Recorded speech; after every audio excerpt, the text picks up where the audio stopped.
সিজনের প্রথম ম্যাচটা জয় দিয়ে শুরু করতে পারাটাই ছিল দারুণ কিছু। সেখানে বার্সেলোনার 5-0 গোলের বড় একটা জয়। মানে ভাই কোনো নাম্বার 9 নাই আমাদের টিমে, কোনো নাম্বার 9 ছাড়া এতগুলা গোল, এত বড় জয়। এখন এই ম্যাচ দেখার পরে কি আপনি বলবেন যে বার্সেলোনার নাম্বার 9 লাগবে না? দেখেন ভাই, এলসের সাথে এই ম্যাচ দেখার পরে বার্সেলোনার নাম্বার 9 লাগবে না এটা বলার কোনো সুযোগই নেই। বার্সেলোনার অবশ্যই নাম্বার 9 লাগবেই। আপনি এলসের সাথে যত সহজে গোল বের করতে পারছেন, এত সহজে কিন্তু আপনি বড় টিমগুলোর এগেনিস্টে গোল বের করতে পারবেন না। বিশেষ করে চ্যাম্পিয়ন্স লিগে যদি বার্সেলোনাকে ভালো করতে হয়, চ্যাম্পিয়ন্স লিগটা যদি বার্সেলোনাকে জিততে হয়, তাহলে বার্সেলোনার একজন জেনুইন নাম্বার 9 লাগবেই। আর এলসে কিন্তু বার্সেলোনার সাথে যথেষ্ট সাহসী ফুটবল খেলছে। তারা কিন্তু বাস পার করে খেলে নেই, তারা বার্সেলোনাকে যথেষ্ট স্পেস দিছে।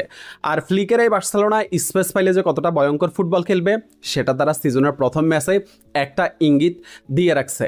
রাফিনা আমাদের ক্যাপ্টেন জোড়া গোল করছে, একটা অ্যাসিস্ট করছে ফার্মিন লোপেজ, জোড়া গোল করছে ফার্মিন লোপেজ, তার গত সিজনের ধারাবাহিকতাই ধরে রাখছে।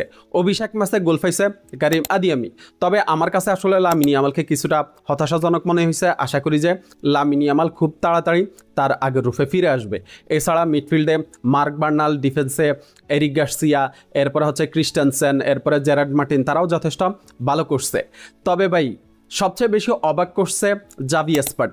এই ফোলা একজন মিডফিল্ডার, রাইট ব্যাকেও আপনার হচ্ছে ফ্লিক তাকে ট্রাই করছে, কিন্তু লেফট ব্যাকে ভাই ওকে লেফট ব্যাকে দেখে আমি পুরোপুরি অবাক হয়ে গেছি। কিন্তু একজন জেনুইন লেফট ব্যাকের মতো ও পারফর্ম করছে, যেমন ডিফেন্সিভ তেমন অফেন্সিভ, একটা অ্যাসিস্টও সে করছে। আশা করি যে ফ্লিক তাকে সুযোগ দিবে এবং সে হচ্ছে ভালো পারফর্ম করবে। এখন সিজনের প্রথম ম্যাচটা জয় দিয়ে শুরু করাটা অবশ্যই দুর্দান্ত কিছু। আশা করি যে বার্সেলোনা সামনের ম্যাচগুলোতেও এরকম দুর্দান্ত পারফর্ম করবে। শুভকামনা থাকলো বার্সেলোনার জন্য। বিস্কা বার্সা।